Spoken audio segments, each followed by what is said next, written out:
The rain hammered against my apartment window like angry fists, each drop a tiny explosion in the dim light of my bedroom. I sat cross-legged on my unmade bed, staring at the pregnancy test clutched between my trembling fingers, the 2 pink lines blurring as tears welled in my eyes. 23, broke, and now pregnant. Fantastic. I reached for my phone. The screen cracked from when I'd dropped it last week, another expense I couldn't afford. My fingers hovered over Marco's contact, my stomach churning at the thought of calling him. 3 months ago, he'd promised me the world. Now he wouldn't even answer my texts.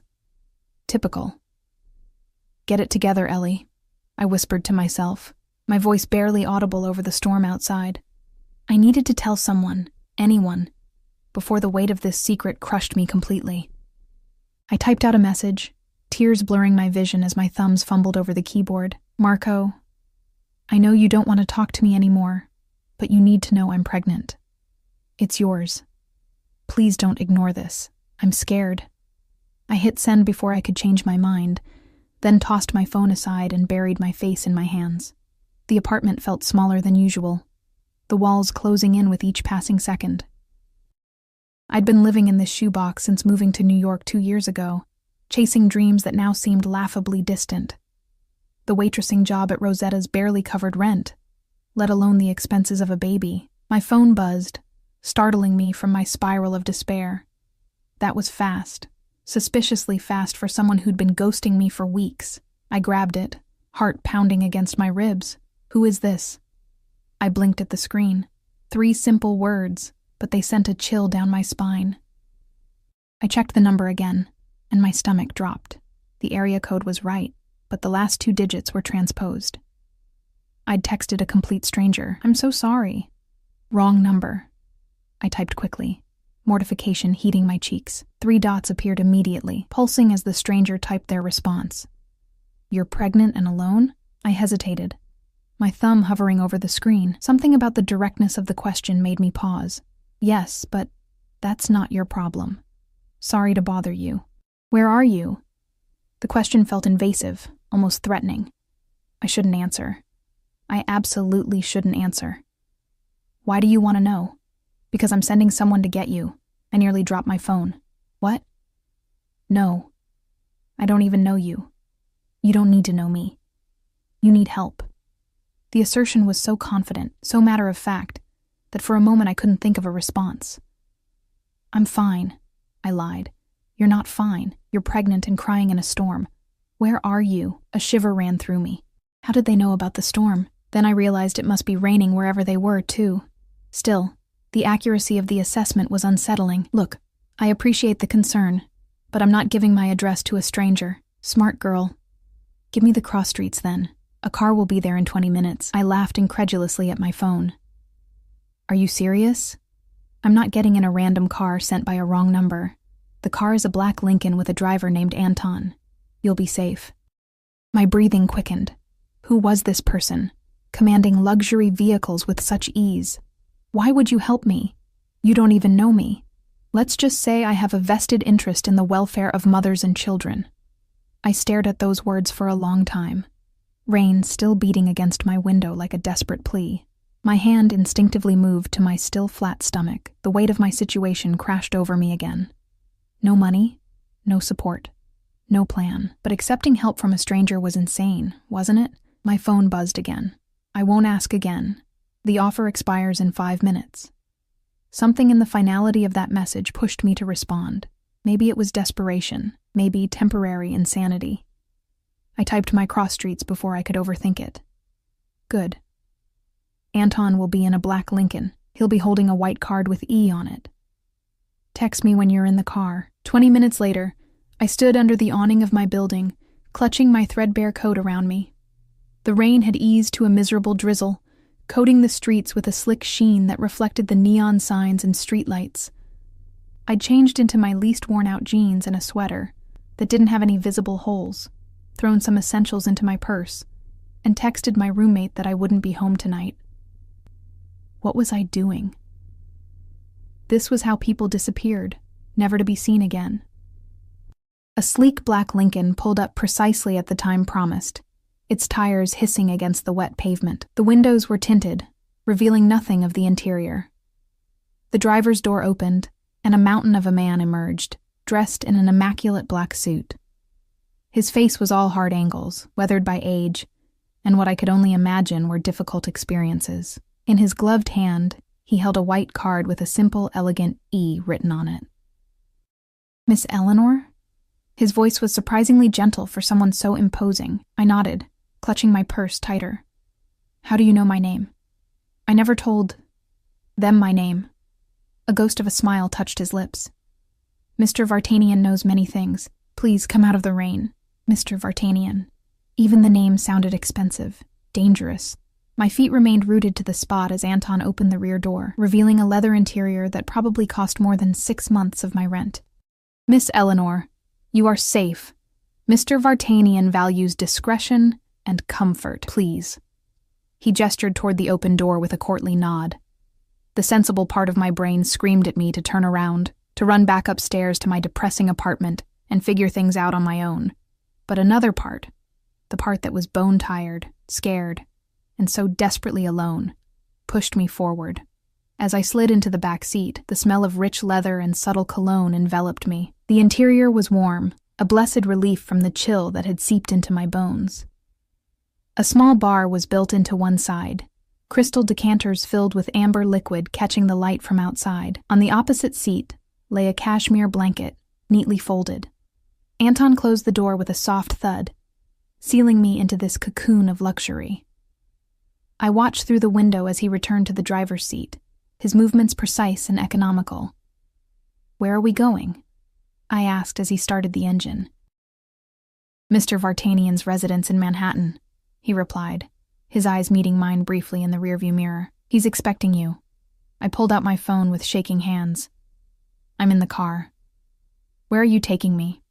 The response came immediately. "Home." "Rest now. We'll talk when you arrive. I don't even know your name. Alexander Vartanian, but you can call me Alec." The name sent an inexplicable shiver down my spine. It sounded foreign, powerful, and somehow familiar, though I was certain I'd never heard it before. As the car glided through the rain-slicked streets of New York, I watched the neighborhoods change, growing progressively more affluent. The cashmere blanket beckoned, and I finally gave in, draping it over my legs. The weight of it was comforting, grounding. "Anton," I said hesitantly, "what kind of man is Mr. Vartanian?" Anton's eyes flicked to the rearview mirror again. "He is a man of business, very successful, very particular about the company he keeps." "Then why would he send a car for me? I'm nobody." A strange expression crossed Anton's face, something between amusement and concern. "Mr. Vartanian doesn't see it that way, Miss Eleanor. Just Ellie, please." He nodded once. "Miss Ellie." The car turned onto a tree-lined street of towering brownstones and slowed to a stop before an imposing residence. Unlike the others on the block, this one had subtle security cameras positioned at strategic points and a wrought iron gate that looked both decorative and impenetrable. Anton came around to open my door. Rain still fell in a fine mist, catching in the golden glow of the street lamps. As I stepped out, clutching the blanket around my shoulders like armor, the front door of the brownstone opened. Silhouetted in the doorway stood a figure, tall, broad-shouldered, absolutely still. Even from this distance, I could feel the weight of his gaze, assessing, calculating. Power radiated from him in almost visible waves, and I found myself unable to move, transfixed like prey before a predator. What had I done? Who had I just allowed into my life? As we approached the steps, I caught my first clear glimpse of Alexander Vartanian, dark hair, touched with silver at the temples, a face carved from marble, all sharp cheekbones and strong jaw, softened only slightly by the sensual curve of his lips. But it was his eyes that stopped my breath. Stormy gray, like the sky before lightning strikes, and just as charged with potential violence. He wore a simple black shirt, open at the collar to reveal a hint of tanned skin, and tailored pants that spoke of custom measurements and exorbitant price tags. No tie, no jacket, yet he exuded more authority than any suited executive I'd ever served coffee to. Eleanor, he said, my name rolling off his tongue with the barest hint of an accent I couldn't place. It wasn't a question.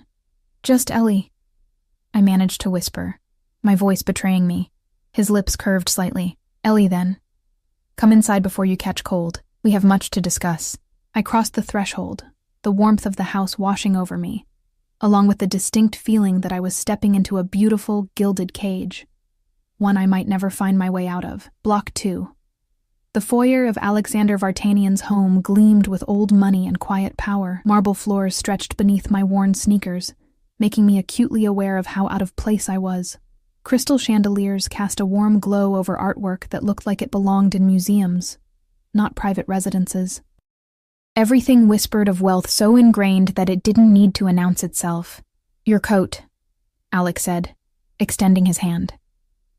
I clutched the damp fabric closer for a moment before reason prevailed. It was hardly protection against whatever I'd walked into. I slipped it off, revealing my threadbare sweater underneath. His eyes traveled over me briefly, clinical and assessing, before he handed the coat to Anton, who disappeared with it down a hallway. This way, Alex said, gesturing toward a doorway to our right. I followed him into what appeared to be a study. Floor-to-ceiling bookshelves lined the walls, interspersed with more artwork.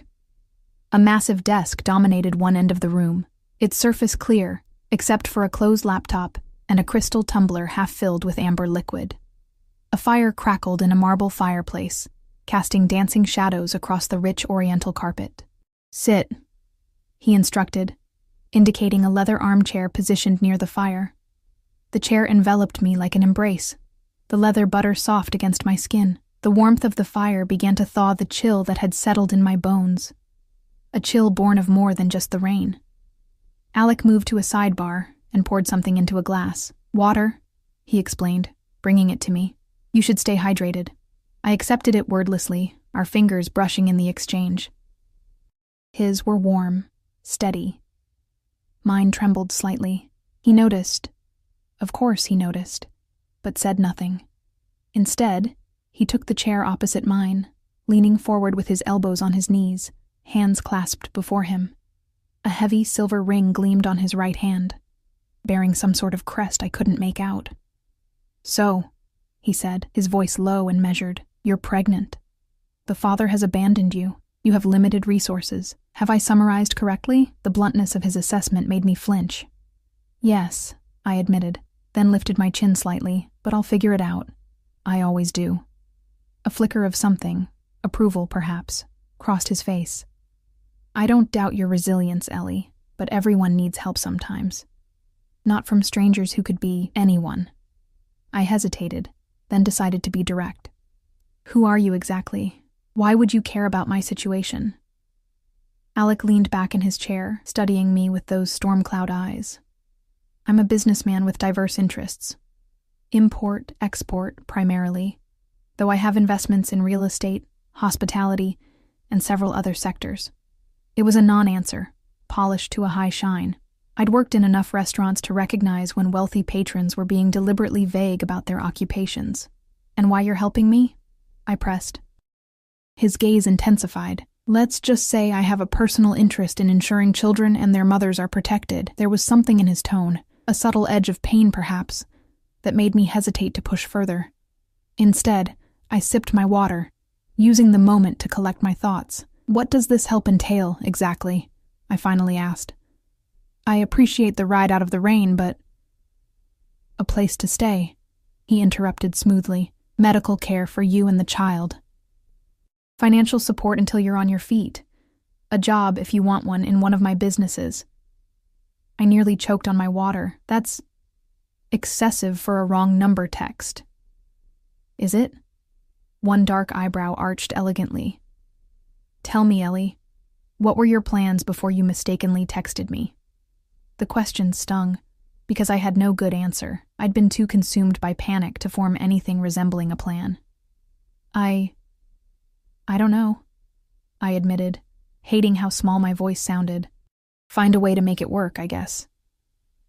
Make it work, he repeated, a hint of derision coloring his tone. And what does that look like exactly? Working double shifts on your feet while pregnant? applying for assistance that barely covers the essentials, begging the father to acknowledge his responsibilities. Each question hit like a slap, precise and stinging, but he wasn't wrong. That was exactly what making it work would have entailed. You make it sound so simple, I said. Just accept help from a complete stranger who, for reasons I still don't understand, wants to swoop in and fix everything. Nothing simple about it, he countered. There would be conditions. Of course there would. The other shoe, dropping right on cue. What kind of conditions? He rose from his chair with fluid grace and moved to stand before the fire, his broad back to me. The firelight cast his profile in sharp relief, highlighting the strong line of his jaw. You would stay here, where I can ensure your safety and comfort. You would accept the medical care I arrange. You would allow me to handle the situation with the child's father. I stiffened at the last condition. Handle how, exactly? Alec turned to face me, his expression unreadable. Men who abandon their responsibilities should face consequences. Something in his tone sent a chill down my spine, despite the warmth of the fire. Marco he's not a bad person, I found myself saying, though I wasn't sure why I was defending him. He's just young and scared. As are you, Alec pointed out. Yet here you are, facing your reality instead of running from it. I had no response to that. He was right. Again. Who is he? Alec asked. This Marco. Just a guy I met at a club, I said, suddenly reluctant to share details. He works in finance, or at least that's what he told me. Said he was a trader at some firm downtown. Alec's eyes narrowed fractionally. Name? Marco Delgado. The name left my lips before I could consider whether sharing it was wise. Something flickered across Alec's face, recognition perhaps, but it was gone as quickly as it appeared, replaced by his usual mask of control. I see. He returned to his chair, reaching for his tumbler and taking a measured sip. And how did you meet him? At Eclipse, about 3 months ago. I was there with friends, celebrating a birthday. I twisted my hands in my lap, wondering why this felt like an interrogation. He bought us drinks, paid special attention to me, said all the right things, and you believed him. It wasn't a question, but I answered anyway. Yes, I believed him. My cheeks burned with embarrassment. Stupid, I know. Not stupid. Human. His voice softened marginally. Trust is not a weakness, Ellie. The betrayal of that trust is the failing, and it belongs to him, not you. A lump formed in my throat at the unexpected kindness in his words. I looked down at my hands, unable to meet his gaze. The silence stretched between us, filled only by the gentle crackling of the fire. Finally, I gathered the courage to ask the question that had been nagging at me since I entered his home. Why do you care so much about mothers and children? You mentioned a personal interest. His expression shuddered instantly, all traces of warmth vanishing. That's not relevant to our arrangement. I think it is, I pressed, surprising myself with my boldness. You're asking me to trust you with my life and my baby's life. I need to understand why. Alec set his tumbler down with deliberate care. For a moment, I thought he might refuse to answer, might even ask me to leave. But then he reached into his pocket and withdrew a silver pocket watch. He ran his thumb over its surface before clicking it open. My mother was in a similar situation to yours, he said, his voice so low I had to lean forward to hear him. Young, alone, pregnant. The man who got her pregnant, my father, was married to someone else. When she told him about me, he gave her money for an abortion and told her never to contact him again. He snapped the watch closed, his knuckles white around it. She refused the abortion, but took the money. Used it to flee to America from our homeland. She worked 3 jobs to support us. The stress, the exhaustion, it killed her before I turned 18. The raw pain in his voice made my heart contract. I'm sorry, I whispered. His eyes met mine, hard as flint. I found my father eventually. By then, I had made something of myself. Offered him the chance to acknowledge me, to make amends. He refused. A cold smile touched his lips. He lost everything shortly after. His business, his reputation, his wealthy wife. A series of unfortunate events. The implication hung in the air between us. I swallowed hard, suddenly very aware that I was alone in the home of a man who had systematically destroyed someone who wronged him. "You're afraid?" he observed. "Shouldn't I be?" "No." The single word carried absolute certainty. "Not of me. Never of me, Ellie." He leaned forward. "I protect what's mine." The possessive statement should have sent me running. Instead, I found myself asking, "And am I yours? Because of one misdirected text?" Something dangerous flashed in his eyes. "You came to me, perhaps not intentionally, but the universe rarely makes mistakes of this magnitude." Before I could formulate a response, the door opened and Anton appeared. "Dinner is served, sir." Alec nodded once, then rose to his feet. "You must be hungry," he said, extending his hand to me. "We can continue our discussion over dinner." I hesitated only briefly before placing my hand in his. His fingers closed around mine, warm and strong, as he helped me to my feet. The contact sent an unexpected jolt through me, like static electricity, but more intense. He led me through the house to a dining room that could have hosted 20 people comfortably. Instead, 2 places were set at one end of a massive table, intimate despite the grandeur surrounding us. Crystal gleamed in the light of more candles than I could count, casting the room in a golden glow. As Alec pulled out my chair, his hand brushed against my shoulder. "You're still trembling," he observed, his breath warm against my ear. "It's been an overwhelming day," I managed. He took his seat across from me, close enough that our knees almost touched beneath the table. "It's the first of many changes, Ellie. Best get used to it." As servers appeared with the first course, I wondered what exactly I had set in motion with that mistaken text, and whether I would regret it or embrace it when morning came. A silver-haired man in an impeccable suit appeared with a bottle of wine, presenting it to Alec with a deferential nod. Alec examined the label briefly before giving his approval. As the server poured a deep red liquid into Alec's glass, I placed my hand over mine. "None for me." "Thank you," I said quietly. Alec's eyes met mine, a flicker of approval crossing his face. "Sparkling water for the lady," he instructed. "With lime." The server bowed slightly and retreated, returning moments later with a crystal glass of bubbling water, a perfect wedge of lime perched on its rim. The first course followed immediately after, a delicate soup that smelled of saffron in the sea. "Eat," Alec encouraged, watching me with an intensity that made it difficult to lift my spoon. "You need your strength." I took a tentative sip, then another. The flavor was exquisite, nothing like the canned soups that constituted luxury in my world. "It's delicious," I admitted. A hint of satisfaction softened his expression. "I'll inform the chef." We ate in silence for several minutes.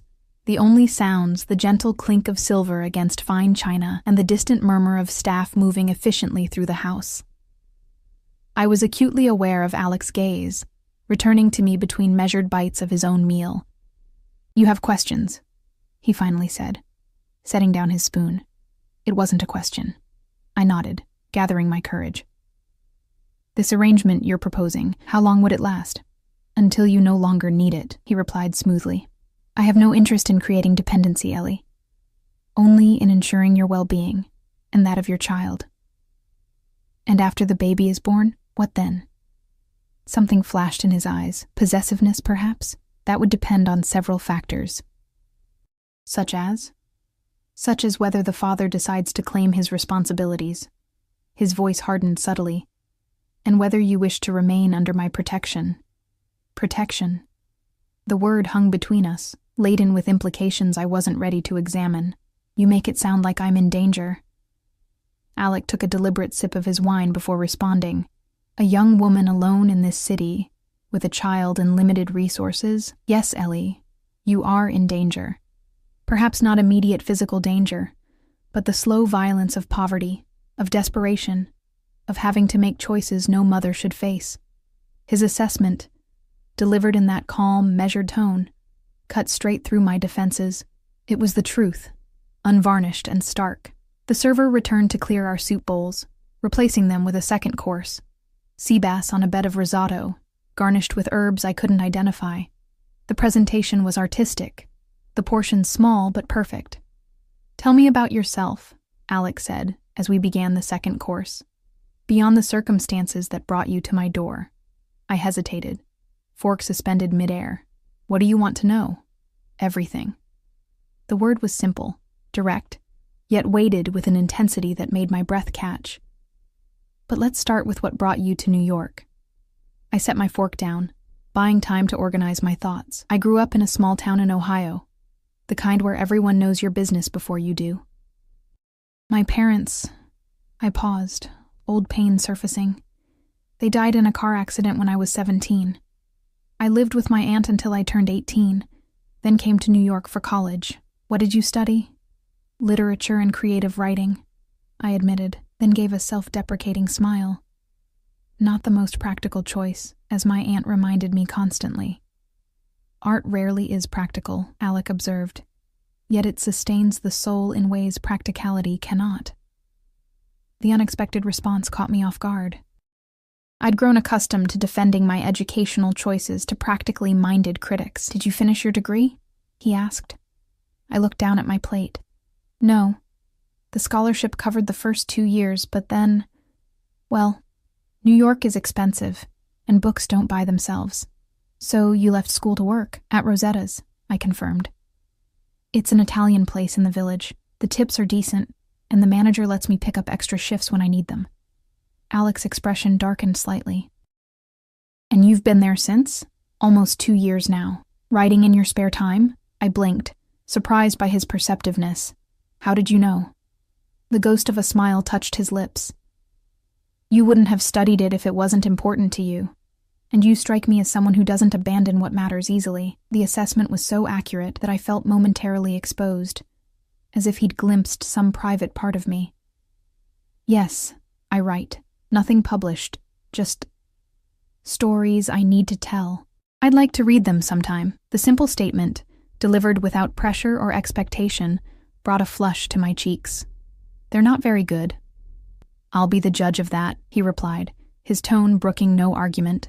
The server returned again, this time with a small sorbet to cleanse our palates before the main course. As I savored the tart lemon flavor, I gathered the courage to turn the conversation toward him.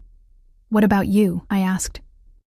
"You said you came to America with your mother, but you haven't mentioned where from." A shadow crossed his face briefly. "Armenia, originally, though we lived in several countries before coming here." "Do you go back often?" "No." The single syllable carried finality. "There is nothing for me there now." I sensed I'd touched on a sensitive subject and retreated. "How did you build all this?" I gestured vaguely at our surroundings. "One careful step at a time," he replied, enigmatic as ever. "I started in imports, specializing in goods that were difficult to obtain through traditional channels." The phrasing sent a whisper of unease through me. "That sounds illegal?" He arched an eyebrow, amusement glinting in his eyes. "It wasn't, not exactly. I simply found ways around bureaucratic obstacles that others couldn't navigate." The main course arrived, a perfectly cooked fillet, accompanied by roasted vegetables arranged with artistic precision. The meat was butter soft, practically melting in my mouth. "And now?" I pressed, curiosity overcoming caution. "What do you do now, exactly?" Alec cut a piece of meat with surgical precision. "I have legitimate businesses across several sectors: real estate, hospitality, private security, logistics." "Private security?" "Yes." He met my gaze directly. "I protect people and assets. For a price." There was something about the way he said it that raised goosebumps along my arms. This wasn't the kind of security found in shopping malls or office buildings.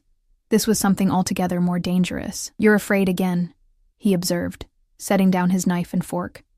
"I'm trying to understand," I countered. "The kind of man who would offer a stranger everything I could need, who lives like this, who talks about handling the father of my child. It doesn't add up to anything safe." Instead of being offended, Alec seemed almost pleased by my assessment. "Good. You're not naive. That will serve you well." He leaned forward slightly. "No, Ellie. I am not safe. But I am safe for you. There's a difference."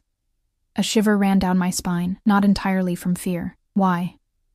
"Because I've decided you're under my protection." He said it as if it were the most natural thing in the world, as if people simply claimed others this way.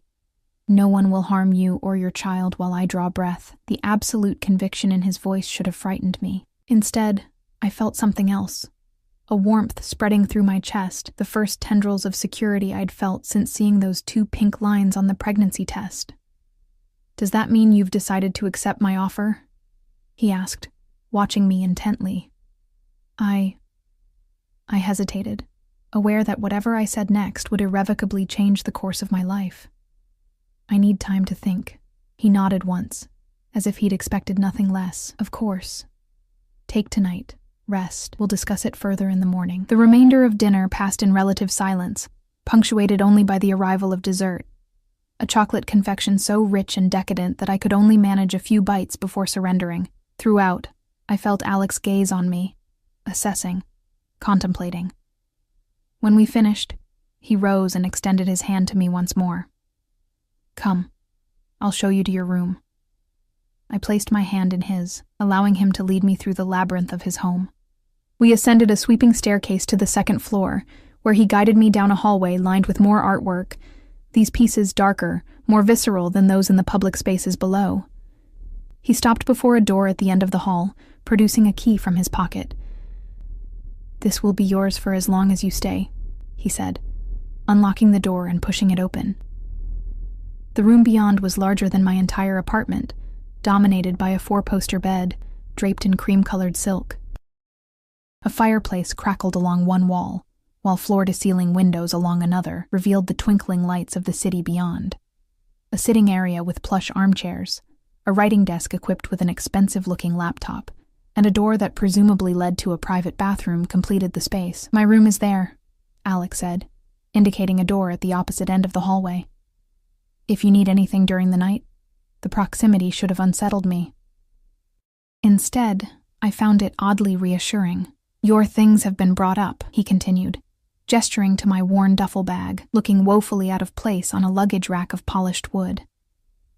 "Though we'll need to see about getting you a proper wardrobe tomorrow. This is too much," I whispered, overwhelmed by the luxury surrounding me. "It's barely enough," he countered, his voice dropping to a lower register that sent another shiver through me. He stepped closer, close enough that I could smell his cologne. Something expensive and subtle, with notes of sandalwood, and something darker, more primal. His hand rose, hesitating just short of touching my face. "May I?" he asked, his voice barely above a whisper. I nodded, not trusting myself to speak. His fingers brushed my cheek, feather-light, tucking a strand of hair behind my ear. The simple contact sent electricity coursing through me, awakening parts I'd thought dormant after Marco's betrayal. "Rest now," he said, his voice husky. "Tomorrow will bring decisions enough." He stepped back, breaking the spell that had momentarily enveloped us. With a slight bow of his head, he turned to leave.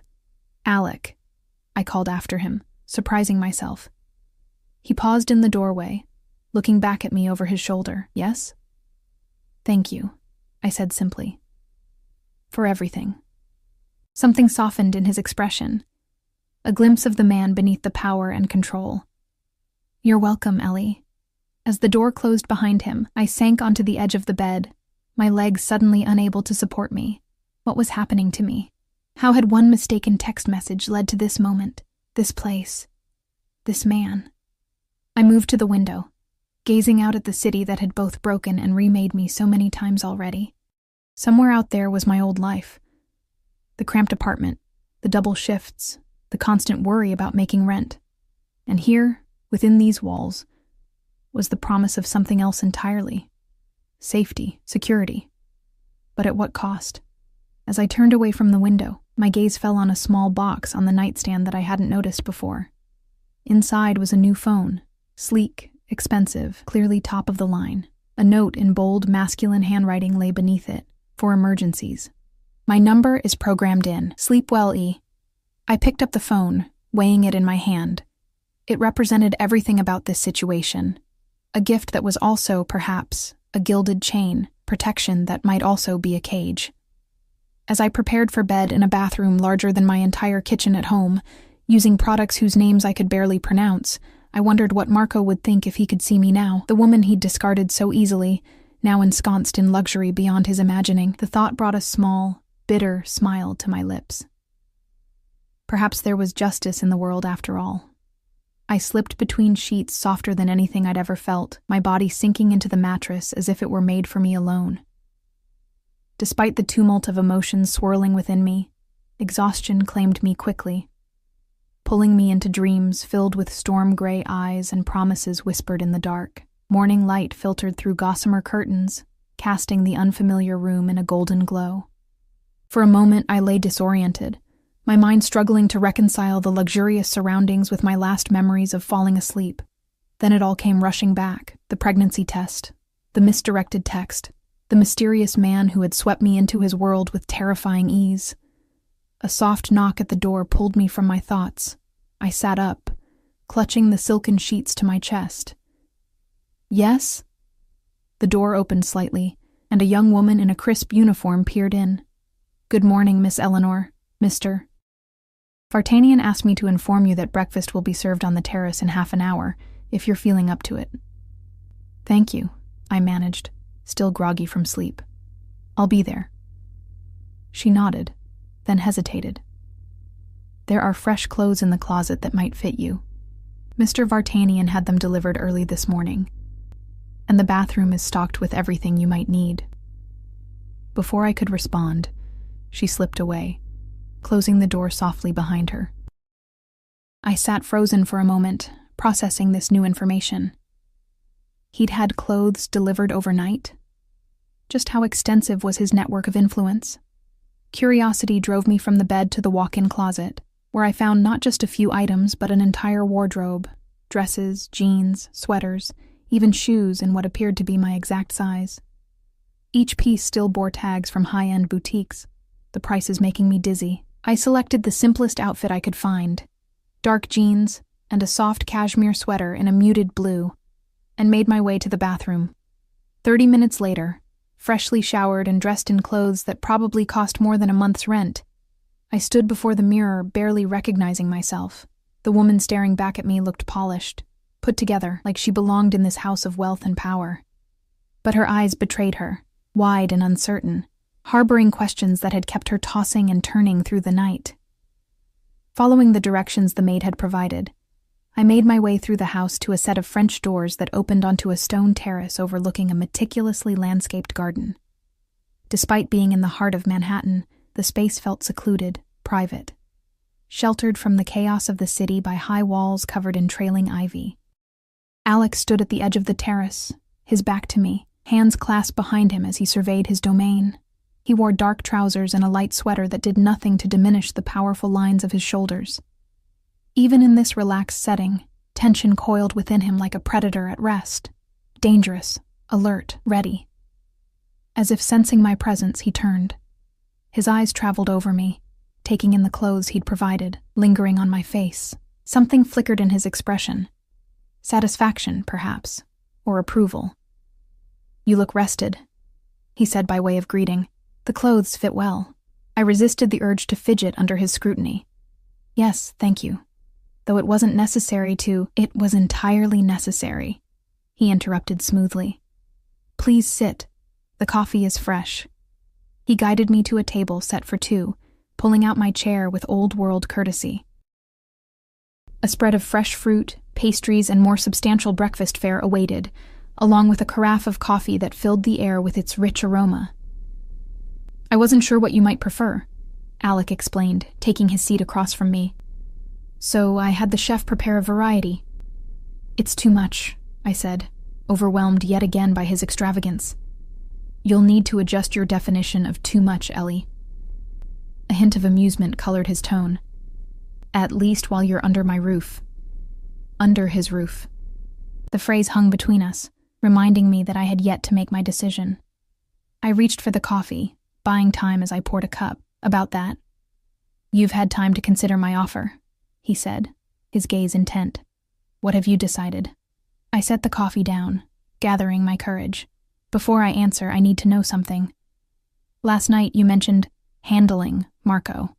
What exactly did you mean by that? Alec's expression hardened, the momentary warmth vanishing. It means I would ensure he takes responsibility for his actions. Financially, at minimum. And at maximum?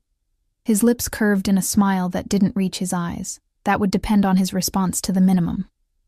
A chill ran through me despite the morning sun. I don't want anyone hurt because of me. Is that what you think I am? Someone who hurts people? I don't know what you are, I admitted. That's the problem. He considered me for a long moment, then reached for his coffee. Fair enough. Let me be clear then. I am a man who protects what's his. Sometimes that requires persuasion. But I don't harm those who are willing to make amends. And Marco, is he willing? Something darkened in Alex's expression. We'll find out soon enough. I had my people locate him this morning. My heart skipped a beat. You what? Marco Delgado, 26, claims to work for Rothman Financial, but actually tends bar at Eclipse 3 nights a week. Lives in a shared apartment in Brooklyn with 2 roommates, drives a leased BMW he can't afford. Currently has 3 outstanding credit card balances and a gambling problem he thinks no one knows about. He recited the facts with clinical detachment, as if reading from a dossier. I stared at him, speechless. In less than 12 hours, he'd uncovered more about Marco than I'd learned in 3 months of dating him. How did you... I have resources, he cut in smoothly, and I believe in being thorough. Is that what I am? A thorough investigation? The words came out sharper than I'd intended, edged with the hurt of realizing how little I'd actually known about the father of my child. Alex's expression softened fractionally. No, Ellie, you're much more than that. Before I could ask what he meant, his phone buzzed. He glanced at it, his jaw tightening almost imperceptibly before he returned it to his pocket. It seems we'll be having company for breakfast, he said, rising from his chair just as Anton appeared at the terrace entrance. Sir, the gentleman you were expecting has arrived, Anton announced, his tone carefully neutral. My stomach dropped. Marco? I whispered, my voice barely audible. Alex's eyes met mine, storm gray and intense. Yes, I thought it best to resolve this matter quickly. He must have seen the panic on my face because he added more gently, You don't have to see him if you don't want to. Part of me wanted to flee, to hide in the luxury of the bedroom upstairs and let Alec handle everything, but a stronger part, the part that had survived my parents' death, that had made it alone in New York, refused to cower. No, I said, straightening my spine. I'll stay. Something like pride flashed across Alec's face. He nodded once to Anton, who disappeared momentarily before returning with Marco in tow. The sight of him hit me harder than I'd expected. He looked the same as he had 3 weeks ago when he'd last returned my calls. Handsome in that boyish way that had first attracted me, with his tousled hair and easy smile. But now I saw him through different eyes.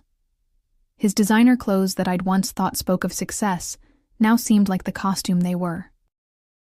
The confidence I'd mistaken for strength now read as arrogance. And he was terrified. That much was clear from the way his eyes darted around the terrace, the way he flinched when Anton closed the door behind him, the way his gaze kept returning to Alec with undisguised fear. Mr. Delgado, Alec said, his voice deceptively pleasant. Thank you for joining us. Please sit. It wasn't a request. Marco sat in the chair Anton pulled out for him, as far from Alec as the table allowed. Do you know who I am? Alec asked, resuming his own seat with languid grace. Marco swallowed visibly. Yes, sir. Mr. Vartanian. Good. Then we can dispense with introductions. Alec's gaze flicked to me briefly. I believe you know Ellie. Marco's eyes widened as he finally noticed me, surprise and confusion washing over his face. Ellie? What are you doing here? How do you know? That's not important. Alec cut him off. What's important is that Ellie is pregnant with your child, and you've been ignoring her attempts to contact you. Marco paled. I didn't know. She never... Don't lie, I interrupted, finding my voice at last. I called. I texted. For weeks. His shoulders slumped. Okay, yeah, I got your messages. I needed time to think. And have you thought? Alec's voice was soft, dangerous. Marco looked between us, confusion giving way to something like calculation. Look, I don't know what's going on here, but whatever she told you... Careful, Alec warned, the single word carrying enough menace to make Marco flinch. I just mean... Marco backpedaled quickly. This is between me and Ellie. It's personal. It became my business when Ellie came under my protection. Alec leaned forward slightly, so I'll ask again. Have you thought about your responsibilities as a father? Marco's gaze darted to me again, this time with a hint of accusation. How do I even know it's mine? We were only together a few times, and she could have been with anyone else. The words died in his throat as Alec's hand shot out, gripping Marco's wrist with enough force to make him gasp. The movement was so swift, so unexpected, that I barely registered it happening. That, Alec said, his voice a lethal whisper, was disrespectful. Apologize to Ellie. Marco's face contorted with pain. I'm sorry, he gasped. I didn't mean it. Alec released him, and Marco cradled his wrist, fear plain on his face. What do you want from me? He asked, his voice small. What any decent man would offer freely, Alec replied coldly. Financial support for your child, a signed acknowledgement of paternity, and your complete absence from their lives, unless Ellie decides otherwise. I can't afford... You can, and you will. Alec cut him off. My lawyer has prepared the papers. The terms are more than fair. He nodded to Anton, who produced a folder and placed it before Marco. With trembling hands, Marco opened it, his eyes widening as he scanned the contents. This is crazy, he muttered.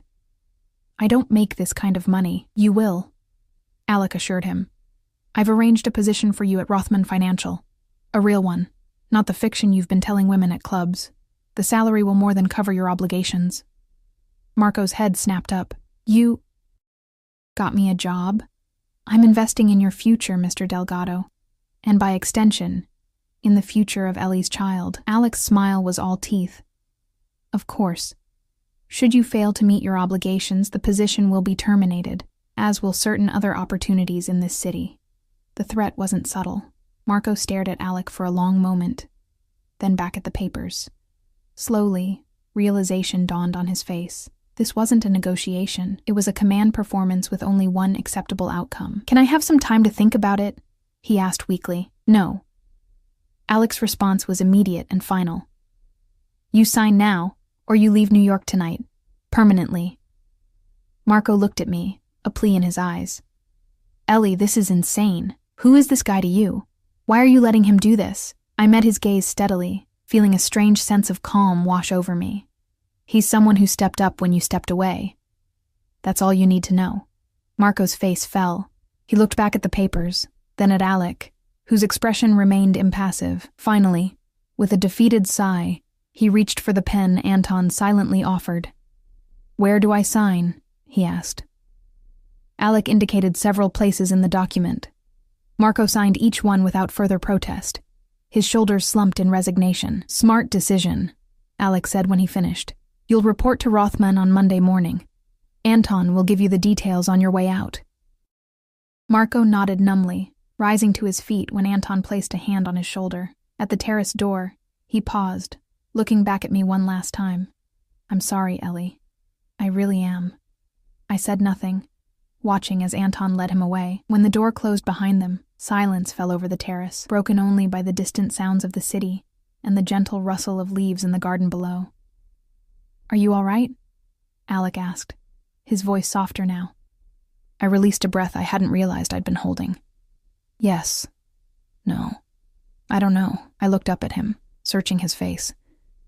Did you really get him a job? Yes. It serves several purposes. It ensures he can meet his financial obligations. It keeps him where my people can monitor him. And it gives him a chance to become someone worthy of eventually knowing his child, should you ever decide to allow it. The thoughtfulness behind the plan surprised me. Why would you go to such lengths? Alec's gaze was steady, unflinching. Because every child deserves to know where they come from, even if it's just to understand what they've overcome. In that moment, I glimpsed the wounded boy beneath the powerful man, the child who had never known his father, who had watched his mother work herself to death, who had built an empire from nothing. I've made my decision, I said quietly. He waited, his expression giving nothing away. "I'll accept your help," I continued. "For now. But I need to maintain some independence. I want to finish my degree. I want to keep writing. And I need to know I can leave if things change." "All reasonable conditions," he agreed. "I'll arrange for your enrollment in classes for the spring semester. As for your writing, the desk in your room is yours to use as you wish." He paused, then added, "And you are never a prisoner here, Ellie. You may leave whenever you choose." Relief washed through me, followed quickly by a new uncertainty. "And what do you get out of this arrangement?" Alec rose from his chair and moved to stand beside me, his hand coming to rest lightly on my shoulder. The warmth of his touch seeped through the cashmere, sending a shiver down my spine. "For now, the satisfaction of ensuring your welfare," he said, his voice low. "As for the future, we'll see." The promise in those two simple words, "we'll see," held possibilities I wasn't ready to examine too closely, yet I couldn't deny the flutter of anticipation they sparked within me. 6 months later, I sat at that same desk, the one Alec had said was mine to use as I wished, putting the final touches on a manuscript. My courses at Columbia were going well, my pregnancy progressing without complications under the care of the city's best obstetrician. The baby, a girl we'd learned last month, kicked energetically as I typed, as if adding her own thoughts to the story. Alec had been true to his word in every respect. He had given me space when I needed it, support when I faltered, and a kind of steady presence I'd never experienced before. We had settled into a comfortable routine, taking breakfast together each morning before he left for his offices downtown, reconnecting over dinner in the evenings. And somewhere along the way, comfort had evolved into something deeper, more complex. The first time he kissed me, 3 months after that fateful text, it felt like the most natural progression imaginable. His touch, tentative at first as if afraid I might shatter, had grown more confident as I responded with an eagerness that surprised us both. Now, as I heard his key in the door downstairs, I saved my work and rose to greet him. My rounded belly preceded me down the stairs, a physical manifestation of the miracle that had brought us together. He stood in the foyer, shrugging off his coat as Anton took it with practiced efficiency. When he saw me, his face transformed, the hard lines of business softening into the expression he reserved for me alone. "How are my girls today?" he asked, crossing to meet me at the bottom of the stairs. "Active," I replied with a smile, taking his outstretched hand. "She's been practicing her kickboxing all afternoon." His palm came to rest on my belly, and as if on cue, the baby kicked against it. The wonder in his eyes never diminished, no matter how many times he felt her move. "She's strong," he said, pride evident in his voice. "Like her mother." He drew me closer, his lips finding mine in a kiss that still made my heart race. When we parted, he rested his forehead against mine, his breath warm on my face. "I have something for you," he murmured. "Alec, you've already given me everything I could need," I protested. "Not everything." He reached into his pocket and withdrew a small velvet box. My breath caught as he opened it, revealing a ring that glinted in the light of the foyer chandelier, a stunning emerald surrounded by diamonds set in platinum. "This was my mother's," he said softly, "the only thing of value she managed to bring with her when she fled. She sold the diamonds one by one to feed us, to clothe us, to give us shelter. But she never sold the emerald. She said it was for the woman who would one day be worthy of her son." Tears pricked my eyes as he took the ring from its box. "Ellie, you came into my life by accident, but you've stayed by choice, both our choices. I want to make another choice now. To bind our lives together permanently, to raise our daughter as a family, to build something neither of us had growing up." He held the ring poised at the tip of my finger. "Will you marry me?" Through my tears, I saw not just the powerful man who had rescued me from desperation, but the boy who had lost his mother too young, the man who had built an empire to ensure he would never be powerless again, and now, the father who would move heaven and earth to protect his child, our child. "Yes," I whispered, my voice thick with emotion. "Yes, I'll marry you." As he slipped the ring onto my finger, I marveled at how one mistaken text, a simple error of transposed digits, had changed the course of my life so completely. from alone and afraid to loved and protected, from uncertain future to unlimited possibilities. The baby kicked again, as if adding her approval to the moment. Alec laughed, a rare and beautiful sound that echoed through the foyer. "She agrees," he said, placing his hand over mine on my belly. "She's smart that way," I replied, leaning into his embrace. "Takes after her father." His arms tightened around me, and in that moment, I knew with absolute certainty that the cage I had feared on that first night was no cage at all, but a fortress, built by a man who understood, better than most, how precious and fragile love could be. A fortress I was now helping to build, stone by stone, day by day, choice by choice. A home for the family we were creating together. The family neither of us had ever thought to find. And it all began with a text sent to the wrong number on a rainy night, when I thought my world was ending, only to discover it was just beginning.